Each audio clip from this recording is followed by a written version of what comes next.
All right, so here's the first story from the Daily Mail. Coup fears as Wagner army marches on Moscow to target evil military chiefs.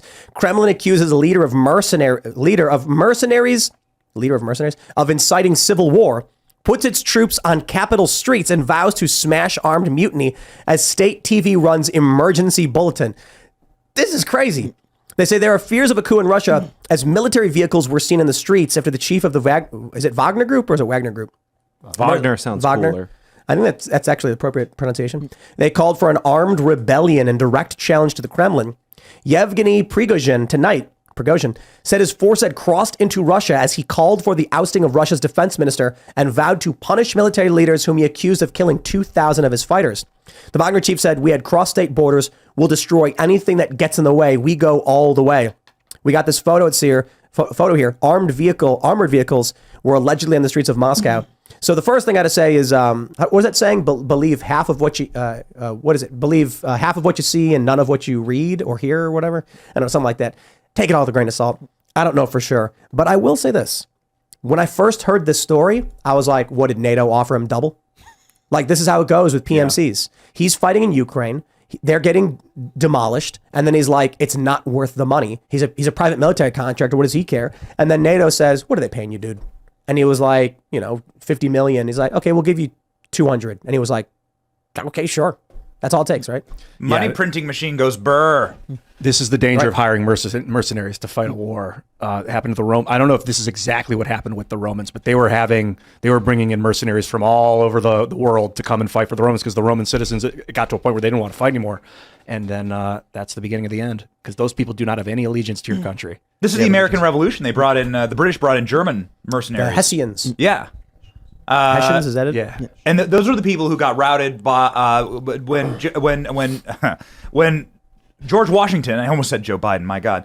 When George Washington crossed the Delaware, it was the Hessians who got routed. Christmas Eve? Yeah, the famous painting, right? The most famous painting of the Revolutionary War. That's who he was going to fight. The Germans, actually. Yeah, I mean, there is obviously value to having a more robust fighting force, including mercenaries. But if you're relying on mercenaries, you're in a very precarious position. This is what I never understood. You see a movie where it's like someone hires a hitman. I'm like, and they always say like, "What are they paying you? I'll pay you double."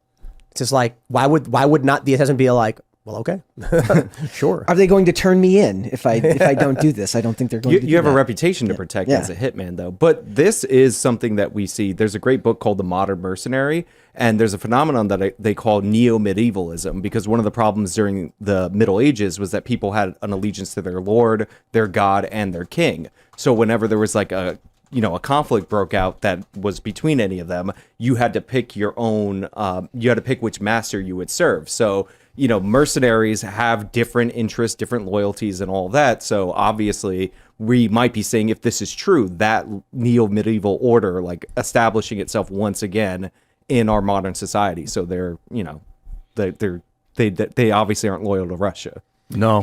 He says, quote, "There are 25,000 of us, and we are going to figure out why chaos is happening in the country." Promising to tackle any checkpoints. He said, I asked that no one offer resistance. Is 25,000 really enough to do anything? I mean, if they're centralized just in Moscow, yes, like they could take some building or something. But I just want to point out that we're no longer in the era of being able to take over a country by occupying a building.